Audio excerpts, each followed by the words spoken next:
Who would like to enter the stage first?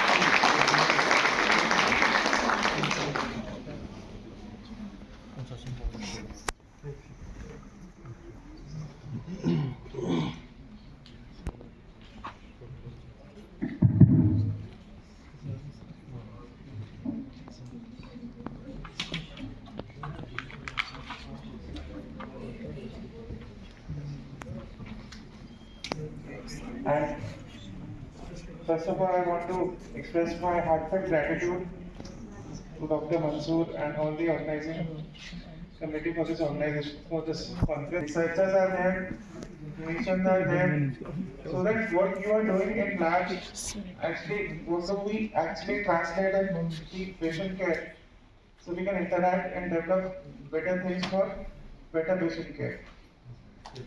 Hardly our medical conferences, so we have our own set of conferences, so we don't get to interact with each other.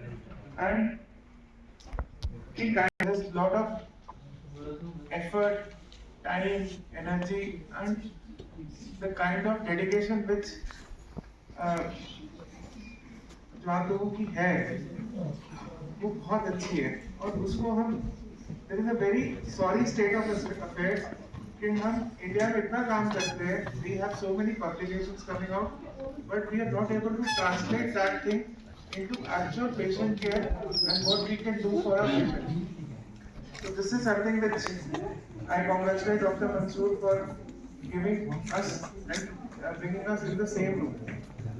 Now, I'll be talking about two things. One is robotics. So robotic assisted brain surgery. So how robot as a matter, it's an instrument, it's a technology. So how robot has made surgical procedures more precise, less bleeding, better recovery, and better results. The other aspect is how tumor viability assess. So what you guys are actually doing in labs, that cell line studies.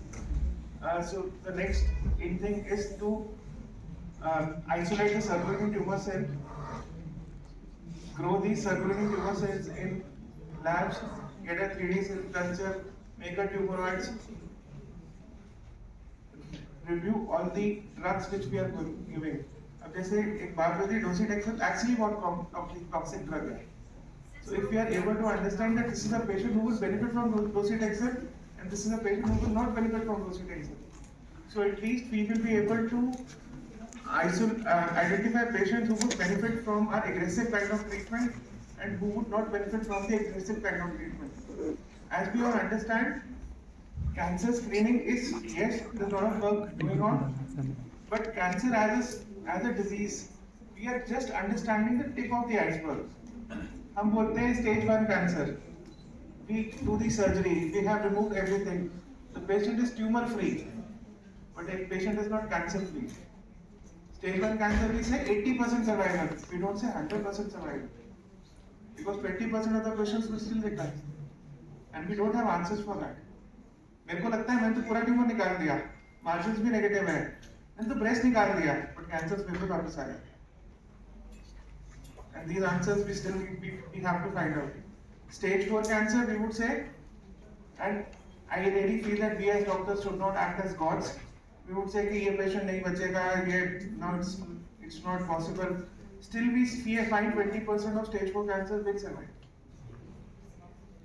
It's not 100% of advanced cancer patients are dying. It is not 100% of early cancer patients are surviving. और ये जो problem है cancer की, ये तभी समझ आएगी जब हम लोग आपस में बात करेंगे. हमारी clinical requirements, researchers, we should all talk and we should understand कि मेरे को क्या चाहिए, आप उस पर अपना रिसर्च करो ना, सो दैट जब मेरा पेशेंट है, पेशेंट को बेनिफिट मिलेगा कि नहीं मिलेगा वो हमें समझना पड़ेगा. So this is something which is very important, and I congratulate Dr. Mansoor for bringing this as a platform in breast cancer. और वो भी कश्मीर जैसी जगह, इंडिया की एकदम टॉप मोस्ट कॉर्नर है। सो व्हाट इज हम बात करते हैं आज की डेट में, जब हम ब्रेस्ट सर्जरी की बात कर रहे हैं, we are not talking about mastectomies. अब there is a big, this myth is actually broken कि अगर मैंने पूरा ब्रेस्ट निकाल दिया तो मैं सर्वाइवल बेनिफिट दे रहा हूं, नहीं है वो बात। It is only in certain category of patients जहाँ पे the whole mastectomy will benefit. Otherwise, if we can preserve the breast, that is a better option. And preserving breast should be thought over because morbidity of doing a mastectomy is very very high. 2 years down the line, patient is cancer free. When she gets up in the morning, she still remembers that I had undergone this cancer. This is a trauma which she lived throughout her life. हम उसको वापस से rehabilitate नहीं कर पाते हैं। Whereas if I am able to preserve the breast, I am able to give the same kind of breast when she is down, when she is back to life, when she is cancer free, she will be rehabilitated properly. She would not feel कि मेरे को कभी cancer हुआ था। So that thought process has to change. और there is a lot of research which says that women who live cancer, who survive cancer with breast, tend to live longer, whereas women who have undergone mastectomy tend to live shorter. So this is a now and proven research which says that now we are talking about functional breast. Functional breast का मतलब है कि if I am preserving a breast, I have to make sure that I preserve the overlying skin and nipple if possible, because that is where the sensation of breast lies.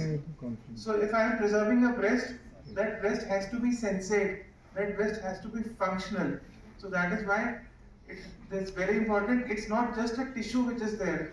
If I'm getting a breast which is preserved, it has to be, it should be looking normal, it should be feeling normal. And that is where the robot comes into the picture. So what are the patients who would actually undergo all these surgeries? Those patients who are early stage cancers, basically the tumor is less than 5 centimeters, skin अभी involved नहीं है, nipple is not involved, the lymph node mass is not there. So this is early stage cancers, and all those patients who had undergone advanced cancers but they responded very well to chemotherapy. As Dr. Pramod was saying, breast cancer की profiles है. So whether it's a triple negative breast cancer, whether it's a HER2 positive breast cancer, hormone positive breast cancer. So triple negative breast cancer respond very well to chemotherapy. So Jin patients को chemotherapy बहुत अच्छा response हो गया, all those patients also become eligible for functional breast preservation. So what is robot? So robot is, this is the console. यहाँ पे surgeon will set ये robotic arms हैं that are docked into the patient side, और ये screens हैं जो assistant और बाकी लोग देखते हैं.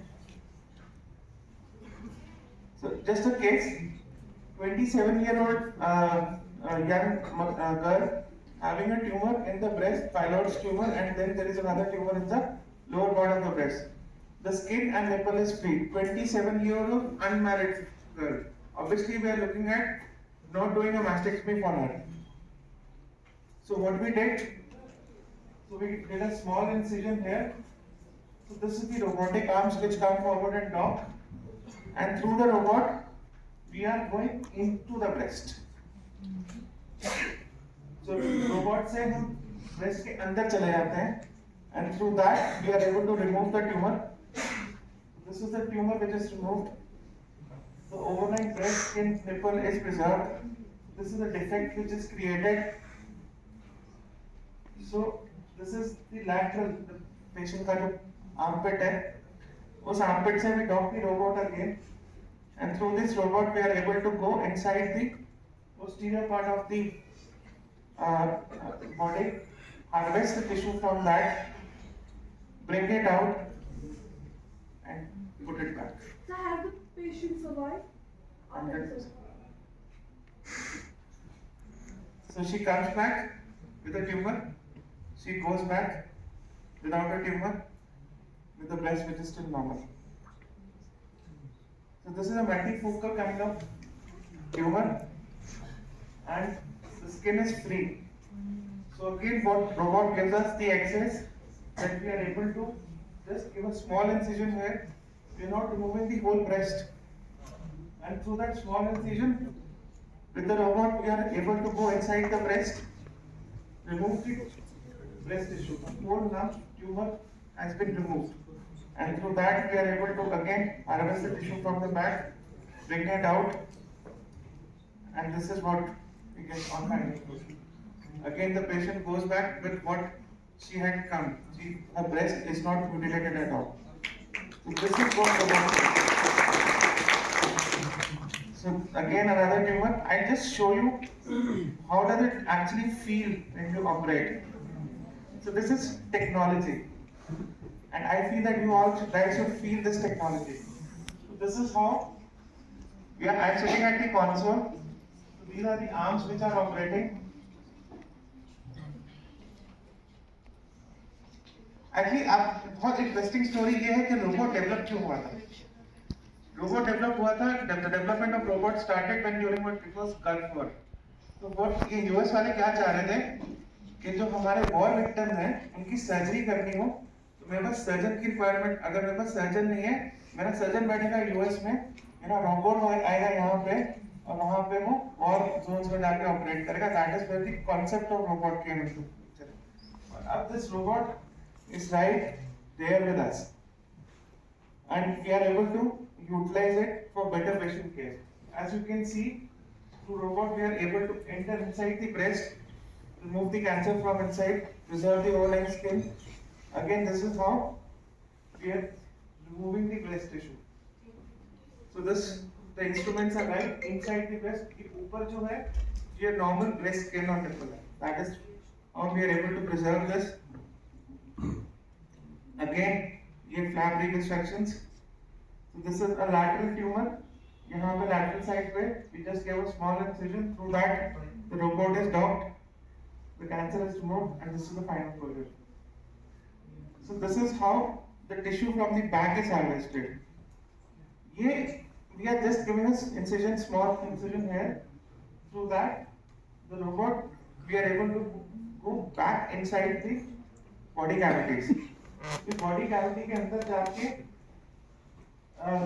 इंसिजन के थ्रू ये पूरा फैट हम हार्वेस्ट करके बाहर निकाल लेते हैं और ब्रेस्ट में रिप्लेस कर देते हैं. And this is how actually it feels when you are doing a robotic surgery. I just thought कि आप लोगों से थोड़ा सा वीडियो शेयर किया जाए कि रोबोटिक सर्जरी एक्चुअली होती कैसी है और फील कैसी होती है. Obviously, there's learning curve, there's a lot of things in it, but now it's the age of AI technology, and every of these. आपने गाड़ी में ADAS देखा होगा. तो पहले हम नॉर्मल कार चलाते थे, फिर ADAS आने लगा. ADAS में उसने बताने लगा कि आगे लेन ठीक है कि नहीं है, फिर आया कि लेन कीप असिस्ट है. This is how it is getting developed in surgery also. When I'm operating, over the time they let me know यहाँ पे नहीं जाना है, यहाँ पे प्रॉब्लम आएगी, यहाँ पे ऐसे जाना है, यहाँ पे ऐसे जाना है. This is how, and every of these things is getting stored in the servers, and AI is being developed over that, so they'll be able to guide us in time to come. And it is a matter of 15-20 years, and we'll be having robots to guide us very precisely.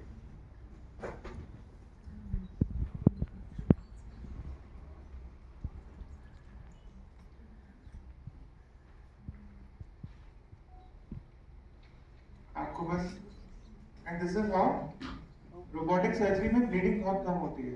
We don't need a blood transfusion or something like that.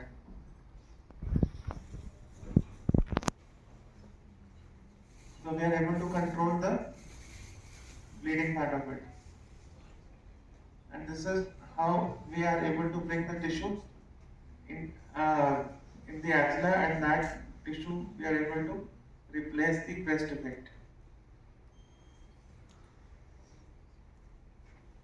You'll see how the fat and the muscle come into the breast. So I'm not giving any incisions in the back, and through that I'm able to harvest the whole fat from the back and bring inside the breast. So basically जो breast fat है उसको हमने जो lateral fat है या abdominal fat से replace कर दिया. So the breast feels normal because हमने कोई implant नहीं डाला. Breast is basically fat and milk fat हमने ब्रेस्ट टिश्यू निकाला और जो बॉडी का ऑटोलॉगस टिश्यू है उससे ही रिप्लेस किया. And this is real. So all these are cancer patients who had been operated post breast cancer surgery, and this is how their breast are. Breast is, so the mutilation of breast is being limited. So that is what we actually want to achieve. अगर मैंने cancer patient लिया है या cancer treatment किया है, तो when the patient is cancer free, she should be looking normal, she should be feeling normal, and life should be as normal as possible. हमको, and it makes a lot of sense for a woman when she goes back, she should not feel कि मेरे को कभी cancer था. तो अगर हम breast बचा सकते हैं, बचाने हैं, अगर हम बाल कम चढ़ा सकते हैं तो चढ़ा कम चढ़ना चाहिए, अगर स्किन बेटर हो सकती है तो बिल्कुल होनी चाहिए. So these are few things about robotic surgery. Now I come to transcriptomics, taking a lead from Dr. Pramod. So this is for liquid biopsy. As clinicians, हम क्या समझते हैं? आप लोग हमसे ज़्यादा समझते होंगे. But हमारे लिए liquid biopsy क्या है? And I, as a lot of researchers which are there, cancer is a heterogeneous thing, and heterogeneity of cancer has to be taken care. So if I have a cancer which is in the breast, there is a metastasis in the liver, or there is metastasis in the bone. So the biology here will not be same the biology here. अगर मैं यहाँ पे biopsy करके आए कुछ NGS ये सब कर रहा हूँ तो क्या वो एक्चुअली यहाँ पे होगा नहीं पता. So the best thing is to do liquid biopsy. Isolate the cancer stem cell because that is the most important thing which will represent the aberrations which has happened here and the aberrations which are happening here, because जो यहाँ से यहाँ पहुँचा है उसमें कुछ तो नई चीज हुई होगी जिससे वो यहाँ पहुँचा. Secondly, we can culture these things. We can use it for early detection. Research is going on. Lot of research is happening in India. I really congratulate all the person who are doing it. Secondly, we can actually use it for surveillance, detect recurrence, and also perform sensitivity analysis to make personalized treatment. Personalized treatment means कि आपने cancer cell isolate किया, 3D cell culture किया और देखा कि chemotherapy कौन सी सबसे अच्छी है. If I am looking at chemotherapy, so I am looking at कि मेरी कौन सी ड्रग सबसे अच्छा इनहिबिशन कर रही है. We are now at the age of immunotherapy, targeted therapy. Immunotherapy is a very very expensive treatment. I can tell you, मतलब most of us experience that. अगर मेरे अपनी फैमिली में देना पड़ता है तो मैं भी बिक जाऊँगा. When I am looking at one injection of 2.5 lakhs, and I am looking at 15 lakhs, 20 lakhs, 1 crore of treatment, and that is how immunotherapy is. And if I am able to understand that this is a patient which will benefit from immunotherapy, and this is a patient which will not benefit from immunotherapy, I would actually save a lot of cost. अगर मुझे loan लेना है अपने treatment के लिए, मुझे ये तो पता होगा उस लोन का मुझे बेनिफिट मिलेगा कि नहीं मिलेगा. Again, this is something which is very important. कि MDR MRP, I think one of my previous speakers also. हम जब कीमो देते हैं हमें ये चीज समझनी पड़ेगी कि सारे पेशेंट्स को कीमो का रिस्पांस नहीं आता. कुछ patients would have very good response and कुछ patients will not have a response. We keep on giving chemotherapy 5 cycles, 6 cycles, 19 cycles, 20, 25. We still don't get a response because drug resistance is something which is there. And we should understand कि किस patients में cancer में drug resistance है, किसमें नहीं है, so that we should not. And I do experience that हम पहले पेशेंट को कैंसर तो बाद में मारते हैं, हमारा ट्रीटमेंट उसको खत्म कर देता है. We should understand these things also. And when we are looking at drug resistance, we started looking into drug resistance. What we found, there is nothing available in standard of care, but there is lot of things which are available at the nutraceutical fields. जो आप लोग curcumin, quercetin इन सब पे research कर रहे हो, that's a commendable research because when I looked into it, I found कि मुझे drug resistance तोड़ने के लिए quercetin, जेनिस्टीन, curcumin को ही यूज करना पड़ेगा और मेरे पास कोई ऑप्शन है नहीं. And this is what we are able to understand now, the whole transcriptomic analysis. तो क्लिनिशियंस का ना दिमाग बहुत छोटा होता है. हमको ग्रे ठीक है, राइट या रॉन्ग समझ आता है. तो हमें बहुत ज्यादा चीज एक्चुअली समझ ही नहीं आती. जितना आपको समझ आता है हमें बहुत कम समझ आता है. हमारे लिए तो जितनी एनजीएस ये सब आगे हर कोई एक नई जीन आ जाती है, नई म्यूटेशन है, नया साइट है, we all get bonkers. हमारे सिर के ऊपर से निकलता है, बाउंसर निकलता है, हमें समझ नहीं आ रहा होता वो क्या है. So at least we are able to understand कि मुझे यही कुछ चीजें देखनी है, तो धीरे धीरे कुछ महीनों में हम भी थोड़ा सीख जाते हैं आप लोगों के साथ रहने के। So that is what we started to understand कि किस कैंसर में कौन सा पाथवे इफेक्ट इम्पोर्टेंट है, and accordingly the tumor viability assay can give us even the viability of off-label repurposed drugs, nutraceuticals or even Ayurveda. And then we got together and we understood कि मुझे कौन सी दवाई chemo के साथ देनी है, क्योंकि certain things like hydroxyapatite, vitamin C, artemisinin are pro-oxidative, so they should be given within the half-life of chemotherapy. Whereas certain things like specifically nutraceuticals are antioxidants, so they should be given after the half-life of beta half-life of chemotherapy, so that the interaction should not counter each other. So basically, I am making things which make my chemotherapy effective and making a diet plan and changing the diet or adding certain supplements to break the resistance for my chemotherapy so that my cancer cure rate becomes better. Just a few examples. We had a patient, CA ovary post treatment. She underwent chemotherapy, she underwent surgery, and then the cancer came back. Now a second line. So all these things हम अभी first time पे नहीं try कर रहे हैं. We are just looking at second line जब हमें recurrence हो जाता है. So what we found that there is a spread of cancer all across. So it is a peritoneal spread, pelvic, lymph nodes, liver were mets. We did tumor viability. We understood that this patient is still sensitive to platinum. Taxols, it's not sensitive. We have to go to the second line of doxorubicin. We have to use the VEGF inhibitors like Avastin, not go towards immunotherapy. So basically, we are able to understand मुझे targeted कौन सी use करनी है. What are my cancer pathways which are active? So as you can see, VEGF is the most important pathway which is active. We also looked into the repurposed and nutraceuticals, and what we found, we developed a protocol. ये मेरा अकेला काम नहीं है. इसमें obviously my medical oncology team, my researchers, I have 3 researchers which work with me. So then we map all the genes to the nutraceuticals, and then we make a treatment protocol in which we give chemotherapy along with repurposed medicines, nutraceuticals, and targeted medicine. And this is what we get. So after that, we got a complete response. Sir, इसमें HSP was low, so we referred the patient. That is how we manage this. Again, a positive metastatic breast cancer, multiple times treated, off-label, सब कुछ. Patient is having the liver mets with primary